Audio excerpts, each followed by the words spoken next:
Hola a todos quienes están viendo esta entrevista o que van a comenzar a ver ya en algunos segundos más. Es un placer para mí poder entrevistar en esta ocasión, poder conversar con Priscila Machado Martins.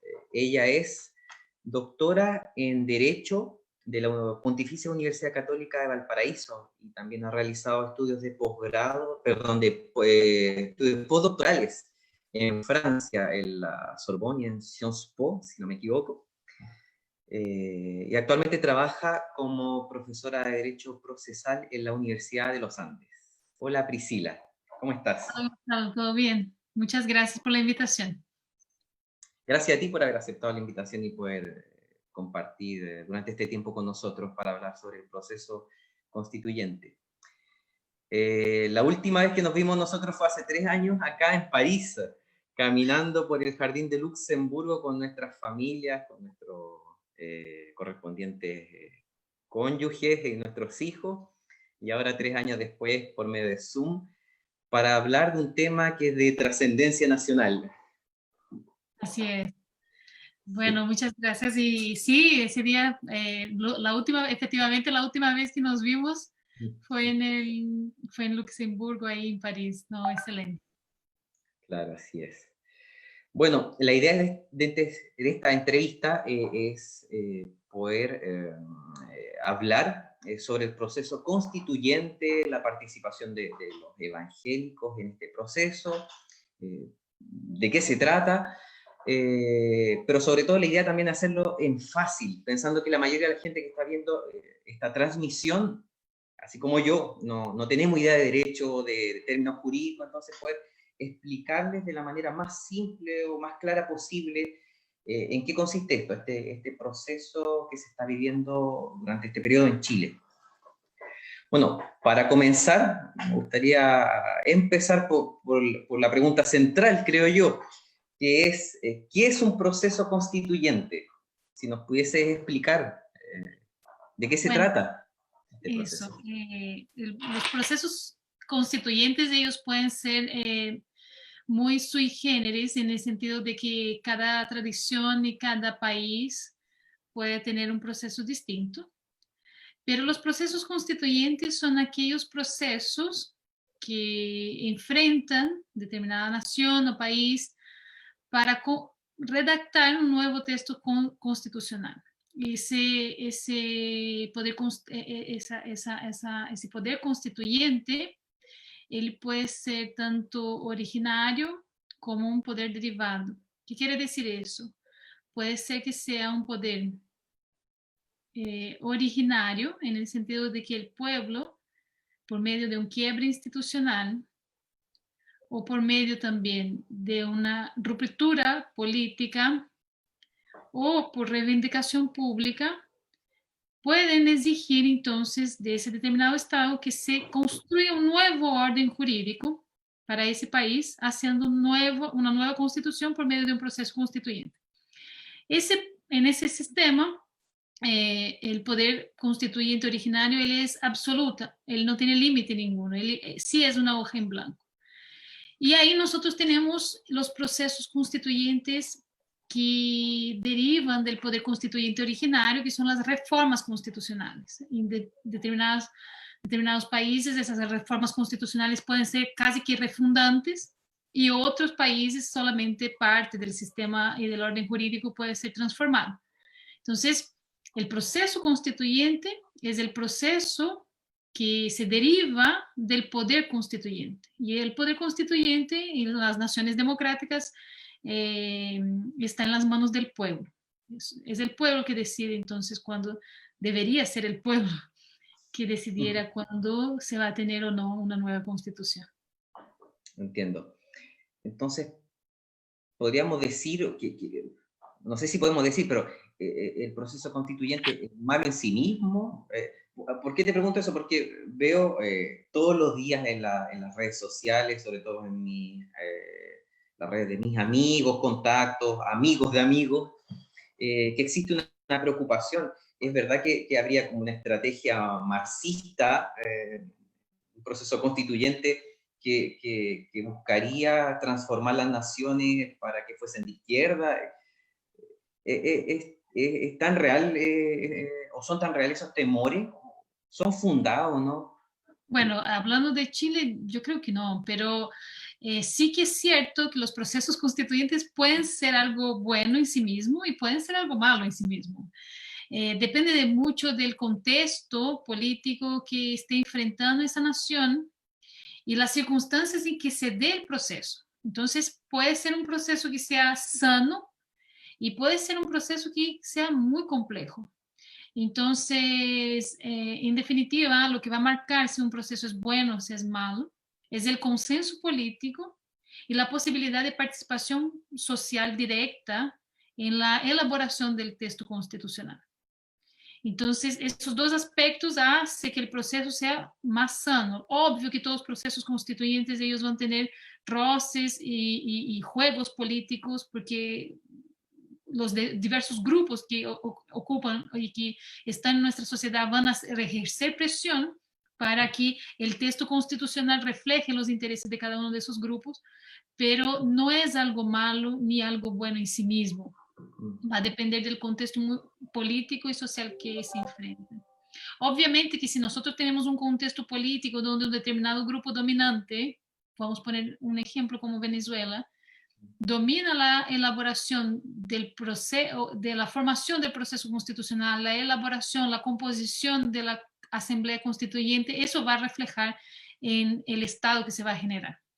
Ahora, si el proceso constituyente él tiene mecanismos que protegen los diversos grupos y la pluralidad de los grupos y las diversas representaciones, ese proceso estaría mucho más protegido que otros. Entonces, va a depender mucho del contexto político que cada país está enfrentando. En nuestro caso, ahí yo tengo puntos a favor, puntos en contra, pero ahí vamos conversando. En definitiva, sobre el proceso en general, no hay nada de malo y no hay nada de bueno en sí mismo. Depende de cómo se está posibilitando a la ciudadanía de participar o no de él. Entiendo. Era justamente sobre el tema que tocaste que quería hacerte otra pregunta. En el caso concreto de Chile, ¿tú crees que existe el peligro que el proceso pudiese ser controlado por los partidos políticos? Y de ser así, ¿qué implicancias tendría? Bueno, tú me diste ya algunas señales de en qué dirección podría ir, pero si fuera... A mí, de verdad, no, a mí no me gusta el proceso como se está llevando. O sea, técnicamente el proceso tiene muchos déficit y fue elaborado por una mesa técnica que no tenía tecnicidad jurídica, constitucional jurídica para eso. O sea, los grandes nombres del derecho constitucional no estaban sentados en esa mesa en su mayor parte, ¿no es cierto? No quiero desmerecer a nadie y de hecho es así. La mesa técnica que elaboró entonces la propuesta para la modificación y para la elaboración, entonces, para dar partida a esa convención constituyente, que fue también una alegoría que utilizaron para, al final, desmistificar la denominación Asamblea Constituyente, pero esos son sinónimos, no hay diferencia entre convención constituyente y Asamblea Constituyente, simplemente utilizar un sinónimo Vaya, eso para que quizá, hay diferencia. pero técnicamente no hay una diferencia. También ahí en ese caso la mesa estaba compuesta por partidos políticos, eso es cierto, y obviamente que dentro de un debate constitucional los partidos políticos no solamente eh, deben estar, sino que deben participar activamente. Los partidos políticos ellos tienen una función esencial en todo Estado democrático, eso es cierto, ellos conforman entonces los grupos y representan también el pueblo. Entonces, tampoco no hay que pensar en un proceso constituyente sin partidos políticos. También sería otro extremo no saludable a nuestra democracia. Entonces, es cierto que los partidos políticos van a ejercer presión, van a defender sus intereses, van a defender sus intereses de todo modo, pero a mí, como se generó la modificación constitucional para llegar al plebiscito de entrada y algunos mecanismos, ahí yo encontré que ya hay algunas fallas que van a implicar al final en la legitimación del texto constitucional. Entiendo. A propósito de eso, yo quería saber cuál era tu visión, o cómo ves el panorama en el caso de Chile. Bueno, ya me has dicho cómo lo ves desde el punto de vista jurídico, pero también me gustaría saber cómo lo ves desde el punto de vista de una extranjera, para la gente que no sabe, tú eres Bueno, brasileña. si Entonces, eso, si no se dieron cuenta por mi acento, bueno, claro, los yo bellitos era son muy de los pequeña, franceses. yo era muy pequeña, pero nunca me voy a olvidar del día en que fue promulgada la Constitución en Brasil. Fíjense que si bien es cierto, la gente no conoce el proceso constituyente en Brasil, es el proceso constituyente latinoamericano más saludable en términos de participación democrática de que otros países, y yo creo que ahí va seguido del Ecuador, pero en Brasil pasó un fenómeno muy interesante. Nosotros teníamos un régimen dictatorial y ese régimen se desgastó y el pueblo entonces empezó a exigir lo que se denominó el movimiento de las directas ya, porque no se podía elegir el presidente de la República por votación directa. Y ahí entonces el presidente que fue electo falleció y quedó José Sarney en esa época, ya con el compromiso de elaborar una constitución. Él transformó el Congreso Nacional en Asamblea Constituyente y propuso un proyecto, y ahí yo quiero contar esa historia porque parece interesante. Él propuso un texto constitucional compuesto por los notables. Él contrató a los mejores juristas de Brasil para redactar el texto constitucional. Cuando llegó el texto a la Asamblea, que era el proyecto, el presidente de la Asamblea Constituyente, Ulises Guimarães, dijo: nosotros aquí somos Asamblea Constituyente, pero no vamos y no estamos acá para firmar documento. Nosotros vamos a crear el documento. Y el documento no va a ser creado jerárquicamente del presidente hacia abajo, sino que va a ser del pueblo hacia el presidente. Entonces, él dividió la Asamblea Constituyente en comisiones y subcomisiones. Cada comisión era sobre ejes temáticos de la Constitución y de eso se hacían asambleas públicas y de las asambleas públicas los diputados, senadores que conformaban la Asamblea Constituyente entonces votaban y construían el texto a partir de la participación popular. Hubo diversos mecanismos de participación popular. Incluso el derecho a la salud, como he visto hoy día en Brasil, que es derecho universal y que es un derecho de acceso universal y social, él fue redactado por una enfermera a una carta a la constituyente. Entonces ellos modificaron la redacción solamente para dar la solemnidad y la redacción jurídica que fuera necesario. Pero esa enfermera inventó el Sistema Único de Salud, que es el sistema que hoy día funciona en Brasil. Entonces la participación ella fue grandísima, los sindicatos, las organizaciones populares, asociaciones, ONGs que en esa época no existían con esa terminación, fundaciones enviaban cartas, participaban por asamblea y esa participación era vinculante. Entonces, y también había una posibilidad de la enmienda al texto constitucional por iniciativa popular. Entonces, miembros de la sociedad podrían, con una determinada reunión de firmas, proponer y también proponer enmiendas al texto. Entonces, eso permitió ahí en el proceso brasileño que la sociedad participara activamente y había un consenso entre partidos políticos por la redacción del texto y de cómo ellos querían ese texto. Entonces, cuando ella fue al final promulgada, ella representaba un poco toda la esperanza que tenía tanto el pueblo como la clase política para ese nuevo Brasil, que era un Brasil de justicia social. Entonces ellos transformaron el Estado en un Estado social democrático de derecho y con promesa de justicia social. Ahí viene la pregunta, ¿y después de eso fuimos felices? Claro. Entonces, en definitiva, el texto constitucional, él no termina cuando él es aprobado. La Constitución ella es un texto normativo que se llama vivente, o sea, ele vive y es construido diariamente tanto por su promulgación, por sus reformas, como por su interpretación. Entonces, cuando dicen la Constitución de Chile es una Constitución creada en la dictadura, ella ya no es más aquella Constitución, ella es otra.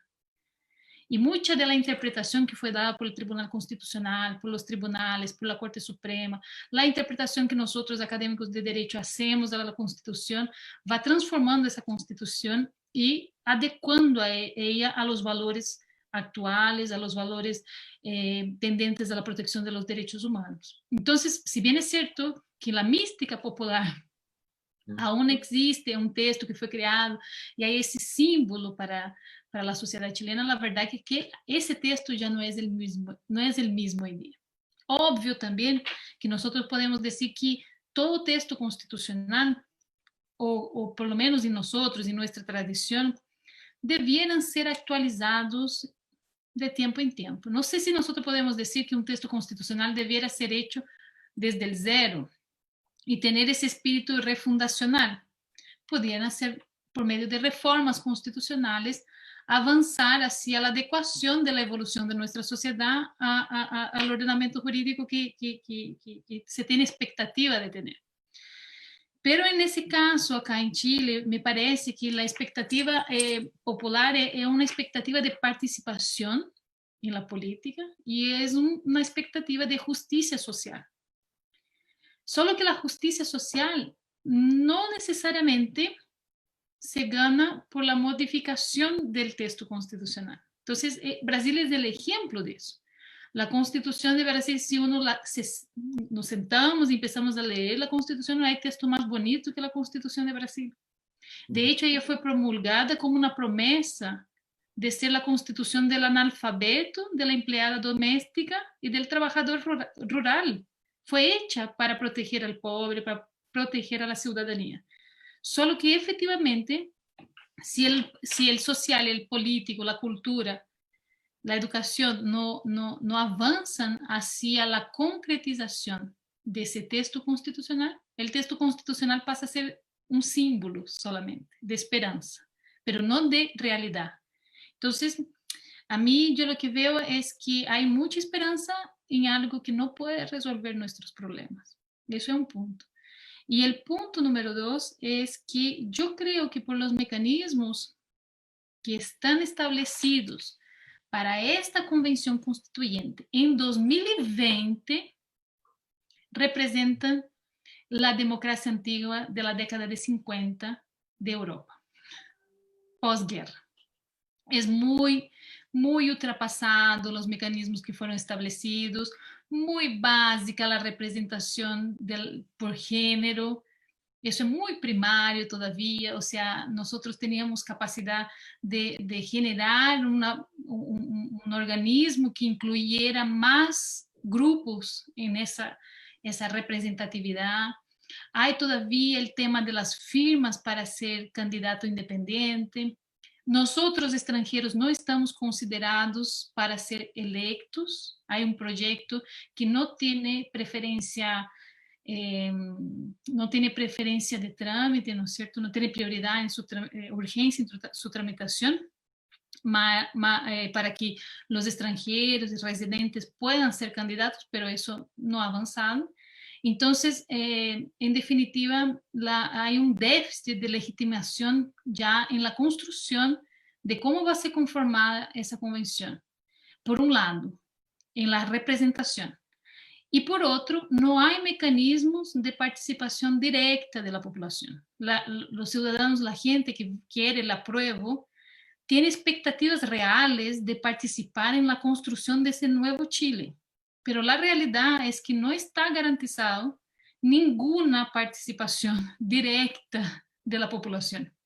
La población va a tener que confiar en aquellos representantes que ellos van a elegir, que van a construir el texto. Si ellos discordan de ese texto mientras esté siendo construido, no van a poder participar, o por lo menos todavía eso no está establecido ni garantizado. Y después van solamente a poder ratificar el texto completo o no.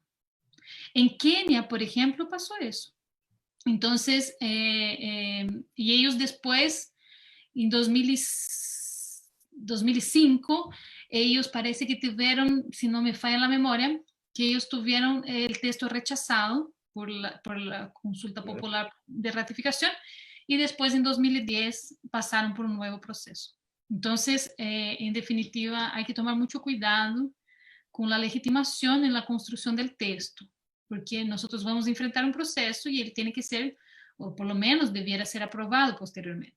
Entonces hay que tomar mucho cuidado con eso. Y yo encuentro que faltan mecanismos de participación directa. Claro, estoy pensando en dos elementos respecto a lo que tú nos estás contando. Por una parte, quizá el diagnóstico que tú haces se debe al hecho que el proceso ha sido bastante improvisado. Fue más bien como una salida política a una crisis social. Y por otro lado está, también creo que latente el riesgo de la incidencia que pudiesen tener los partidos políticos en un proceso que, como dices tú, no está asegurada la participación ciudadana de las bases. Entonces, O sea, que en definitiva la participación va a ser por vía indirecta. Nosotros vamos a elegir representantes y confiar en ellos. Entonces, nosotros, por ejemplo, si usted tiene una determinada postura política, moral, y vote un determinado candidato, y adentro de la convención constituyente él cambia de equipo, en definitiva, uno no va a tener mucho que hacer después. Vamos a tener solamente el mecanismo de rechazar por vía del referendo, del plebiscito de salida, la constitución. Entonces, eso yo lo que veo es que es muy complejo. Y también porque el texto posteriormente puede volver a ser cuestionado. No sé si me escuchas, ¿cierto? ¿Bien? sí te escucho, pero sé que la imagen, ya ahora, Nada. sí. Ahora sí, entonces, en definitiva, yo creo que ese es un problema. Hay un déficit de participación y eso ya va a reflejar nuestra concepción de democracia. Cómo nosotros comprendemos la democracia y cómo la democracia, ya que ella tiene algunos problemas ya en la construcción del texto, va a venir reflejada en ese texto. Entonces, si nosotros tenemos una desconfianza de la participación popular directa dentro del seno de la convención constituyente, como prefieren llamar, pero es una asamblea constituyente, en definitiva va a ser la sociedad que tenemos, que siempre van a tener desconfianza de la participación popular. Claro. O sea, el texto que resulte, finalmente un gran porcentaje de la población va a quedar totalmente insatisfecho. Y pueden volver a cuestionarla. Ese es un tema. Entonces, es muy importante en Ahí 2020. finalmente se trata de un aspecto cultural también, porque el texto es texto, pero si nuestra manera de vivir y de hacer sociedad sigue siendo la misma, el texto El texto no se va a no trae la concretizar. felicidad. Bueno, yo tengo un gran amigo y que profesor, o sea, mi profesor, Marcelo Neves, que tiene un texto que ahora está siendo votado uno de los mayores textos jurídicos de competindo con Habermas, y él ha publicado un libro que se llama La Constitución Simbólica. Y él habla exactamente de los países periféricos como los nuestros aquí de Latinoamérica, cómo el uso de la política por los textos constitucionales para ejercer una representación, y que esa representación puede ser buena o puede ser mala. Puede ser buena en un sentido de programación hacia el futuro, donde esa sociedad todavía tiene valores que quiere perseguir y que quieren concretizar en el futuro, y que pueden ir caminando a esa evolución, pero puede pasar al revés. Puede pasar que el texto, que era muy además de la realidad social, pase a ser un texto sin ningún tipo de concretización, que dependa mucho de la política y de lo social para poder ser concretizado, de la economía. Entonces, eso fue lo que pasó un poco con Brasil. Brasil, la constitución, los ciudadanos se sienten protegidos por esa constitución. No hay un profesor que haga una crítica a cómo la constitución fue generada, pero sí hay mucho y hay gran problema sobre la concretización de esos valores. Entonces, yo veo que vamos por un camino muy similar y con mucho más déficit de legitimación de la Constitución en el proceso que podríamos enfrentar el próximo año. Que de hecho casi yo no puedo votar, ¿eh? Para que quede ¿Verdad? casi yo no puedo votar, imagínate. Claro. Los fueron excluidos, casi. Entonces, bueno, entonces en ese sentido yo veo con mucha dificultad. Claro.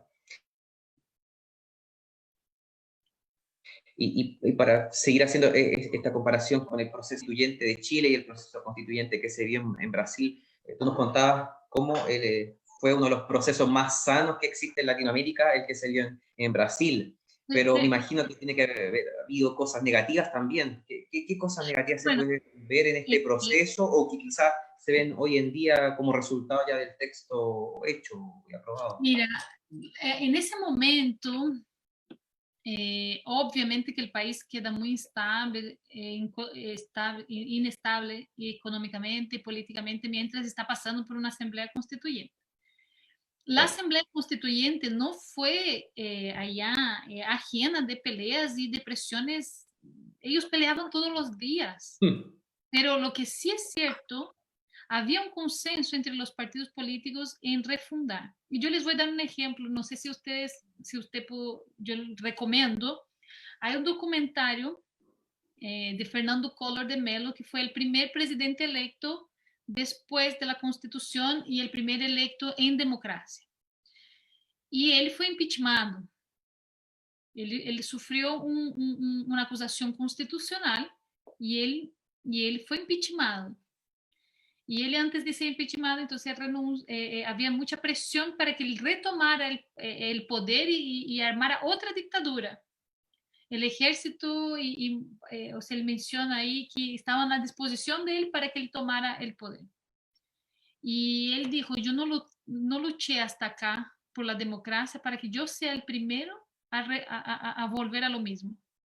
Entonces, mismo con la crisis política que siempre ha enfrentado Brasil y con corrupción muy grande, el respeto a la Constitución es grande.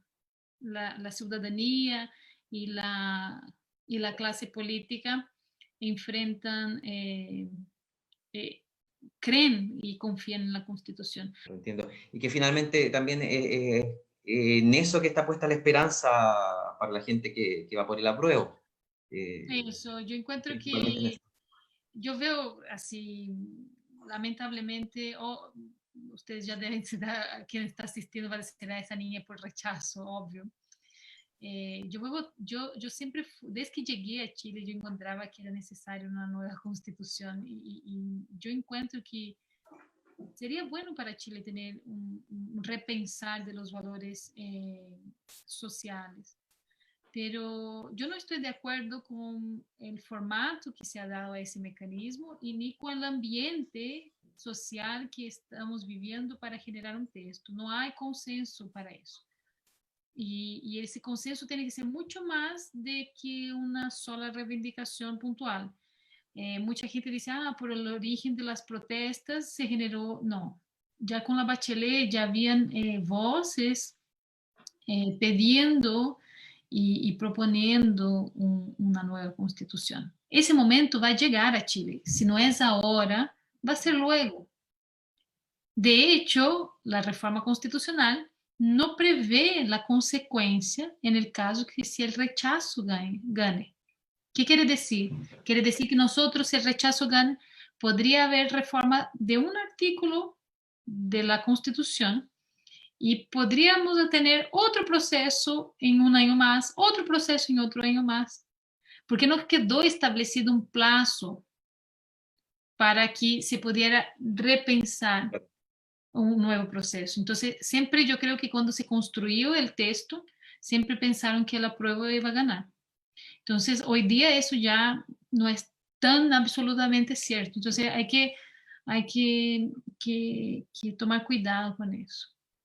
Claro, pienso sobre todo bueno, como te decía en algún momento, quizás fue un poco improvisado esto porque fue una salida política a una crisis social, pero independientemente de si gana el apruebo o el rechazo, quizá esa crisis social se puede acentuar. O sea, el supuesto remedio pues terminaría siendo peor que la enfermedad inicial. Puede pasar también. Bueno, sobre ese remedio, un punto que siempre se consulta mucho es sobre la hoja en blanco, ¿cierto? Sí, de Todo hecho, eso poder, te quería preguntar, ¿qué pasa aquí? ¿Realmente habría, bueno, tú algo nos dijiste al inicio, pero estaríamos hablando de una hoja, realmente una hoja en blanco, si ganase el apruebo o mira, no? mira, el poder constituyente originario, por definición teórica, él es absoluto. El pueblo que detiene el poder otorga poder a una determinada institución denominada Asamblea Constituyente y esa Asamblea libre puede recrear el Estado. Hubo mucha discusión al principio de la hoja en blanco y yo creo que debido a eso se estableció determinadas cláusulas que nosotros podríamos decir que pétreas, en el sentido que ellas no van a poder ser cambiadas o modificadas, o por lo menos su valor y su sentido no van a poder ser cambiados, pero Claro, sí la forma de ejercicio. Y eso yo creo que la gente no lo comprende bien.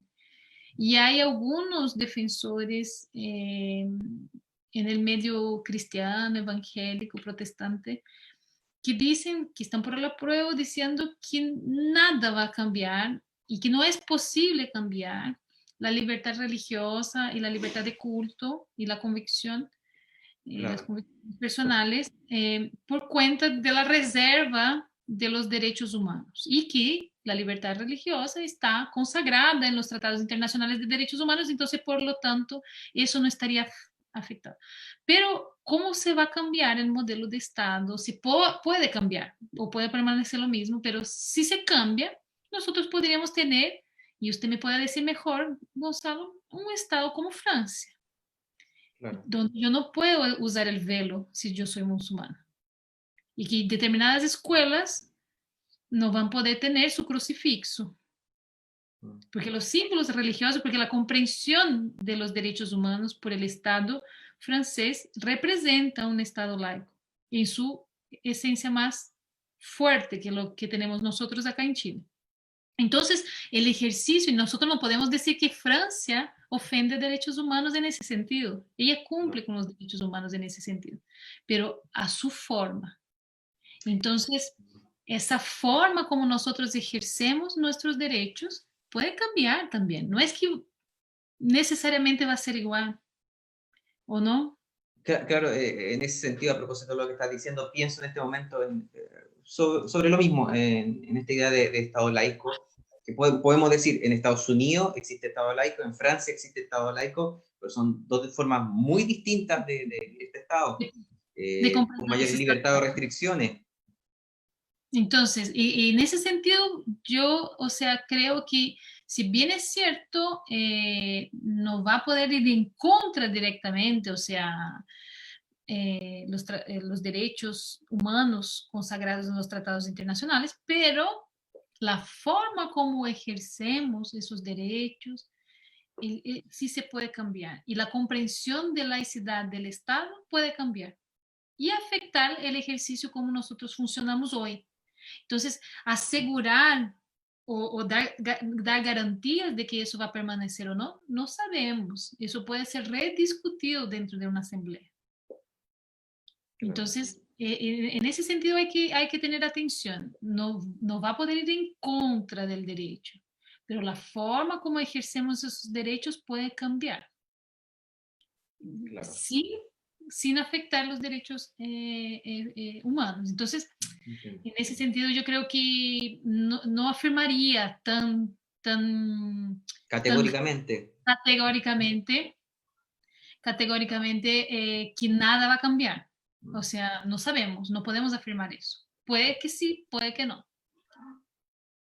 Claro, entonces tú crees que en este proceso, si es que llegase a suceder de redacción de nueva constitución, claro, ya no sería una hoja en blanco propiamente tal, pero Pues, habría más desventajas que ventajas respecto de cómo se podría interpretar, por ejemplo, la separación de iglesia y Estado. O sea, ¿tú crees que más desventajas que posibles ventajas? para eso sí, porque si nosotros hacemos una lectura de nuestra sociedad, ella va tendiendo a la laicidad, o sea, mucho más al Estado laico que a un Estado religioso, obviamente, ¿cierto? O sea, los Claro, estados más modernos y que también respetan el pluralismo, van en ese sentido. Pero también nosotros no podemos llegar a un punto extremo que exista algún tipo de sufocación, ¿no es cierto?, al ejercicio de su creencia. claro. Entonces, nosotros podemos hablar entonces de aquellas personas que guardan el sábado, nosotros podemos hablar de la gente que usa velo. Entonces, toda essa forma de exercício que representa pluralismo e que é sano dentro de uma democracia, que exista diferença, que exista pluralismo, pode ser um pouco sufocada. Então, nisso haveria que tomar cuidado em afirmar tão categoricamente que isso não vai cambiar, porque isso sim pode cambiar. Claro. Pienso, por ejemplo, acá, siguiendo con el mismo tema del Estado laico, la separación iglesia-Estado, que claro, por ejemplo, acá en Francia, el discurso oficial, el discurso de la República es que la ley de laicidad es en pro y permite el ejercicio de todas las creencias y la libertad de la profesión de fe. Eh, pero uno ve lo concreto que no es un asunto resuelto, no es tan simple como se dice, o sea, existen tensiones permanentes que uno puede ver en el ámbito jurídico o respecto a diferentes cosas que ocurren en el día a día del país, que hay tensiones permanentes. Por ejemplo, el alcalde de Montpellier, creo que fue hace un par de días atrás, eh, habló públicamente por los medios de prensa en contra de una iglesia que había realizado bautismos en las dependencias como un edificio de asociaciones públicas. La iglesia creo que había pedido prestado o arrendado el espacio, pero claro, como pertenecía el edificio a asociaciones públicas, el alcalde decía que eso no podía ser en un estado laico, no podía ser. No. Entonces, claro, uno ve que de manera permanente en la prensa toda la semana este tipo de tensiones. Entonces, Entonces, claro, y tratar de imaginar la idea de Estado laico como un ideal donde todos podemos ejercer libremente nuestra creencia, no es tan simple como parece en teoría. entonces, y también pensando que obviamente que a nosotros que no tenemos tal vez tantas quizás reglas para ejercer la fe, tal vez no, pero quizá a un musulmán le afecta muchísimo no poder usar velo en determinados lugares. Y hubo también una discusión muy grande, parece que en Francia, por el uso de la piscina y de los trajes musulmanes para la natación. Claro. Entonces, en ese sentido, yo veo que sí podría haber una relectura de los derechos humanos y una separación que quizá pudiera evitar el pluralismo. El pluralismo, él es bonito y es sano la democracia, principalmente cuando uno puede convivir con respecto a todos los grupos y esos grupos pueden participar del debate público. Entonces, cada vez que uno crea mecanismos para eliminarlos o para restringirlos, se complica, ¿cierto? Entonces, por eso que yo digo también del déficit democrático en la representatividad. Hay mucha gente que encuentra que eso fue un avance. El tema del género en las elecciones para la convención, pero es muy básico. Nuestra sociedad no es solamente las mujeres son minoría. Nosotros deberíamos tener mucho más representantes de Claro. diversos grupos ahí y que pudieran entonces representar los intereses de esos grupos. Entonces, ahí yo veo que por lo menos hay un avance, pero para 2020 no es un avance tan considerable. Claro. Por ejemplo, los pueblos originarios, que volviendo Los al tema de la religión, los pueblos originarios tienen cultura y religión estrechamente ligados, entonces también como pueden hacer una separación de eso. originarios, discapacitados, los extranjeros hoy día representan, Claro, bueno, incluyendo los no residentes, 6% de la población, entonces ya van avanzando. pero yo encuentro muy básico como no tuvo reserva de cupo para otros grupos, yo encuentro que eso va a traer resultados también a la legitimación del texto. Claro. Ya para ir terminando, para poder acostarme, para ir terminando la entrevista, quisiera preguntarte ya, como una pregunta final. Eh, Según tu opinión, ¿cómo debiese un cristiano enfrentar, independientemente de su posición, si es por el apruebo o el rechazo, este proceso constituyente? ¿Cómo crees que un cristiano debiese enfrentar este proceso? Consciente,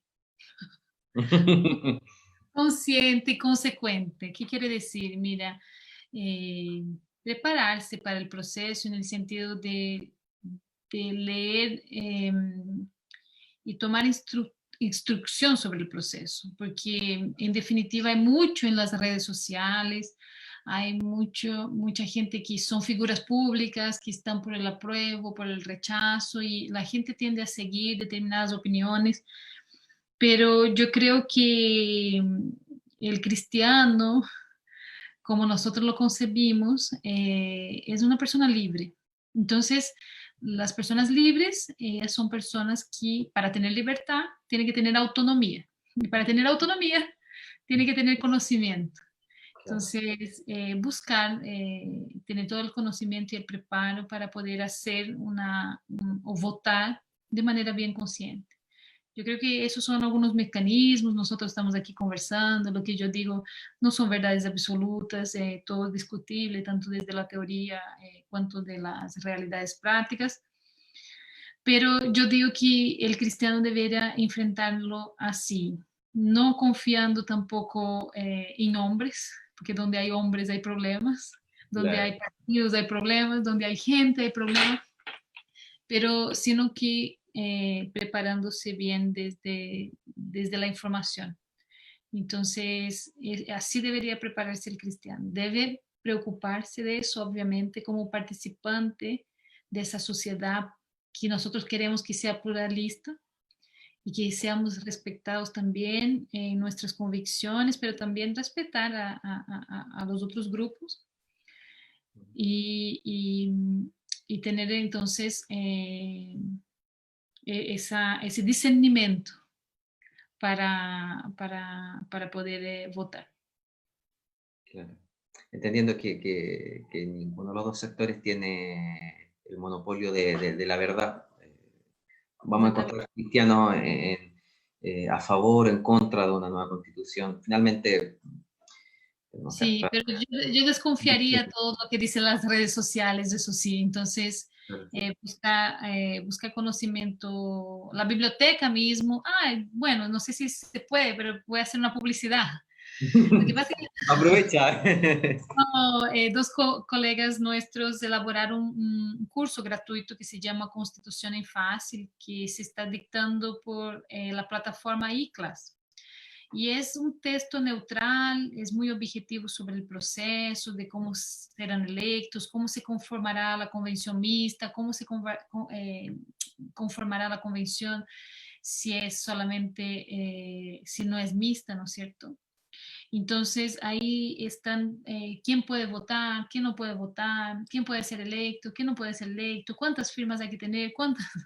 Entonces, si necesitan de más información, ahí es un curso gratuito, entonces cualquiera lo puede hacer.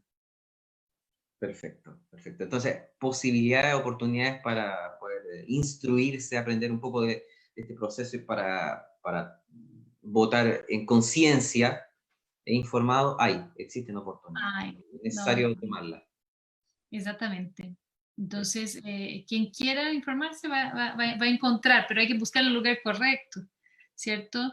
La biblioteca, Exacto. la biblioteca del Congreso, en esos cursos que muchas universidades, no solamente la nuestra, están dictando, hacer esos cursos, porque yo creo que informarse ahora es muy relevante. Claro, así es. Te quiero dar las gracias, Priscila, por este No, tiempo, gracias a ustedes por la haber podido compartir. invitación.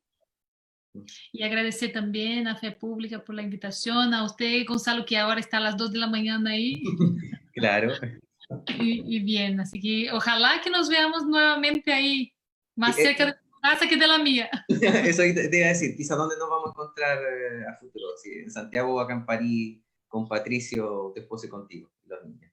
Eso es, Si es acá, ideal. Para ti, para mí, sería perfecto. siempre bien. Así que nada, muchas gracias. También que esté muy bien. Chao. Un Esté bien. abrazo.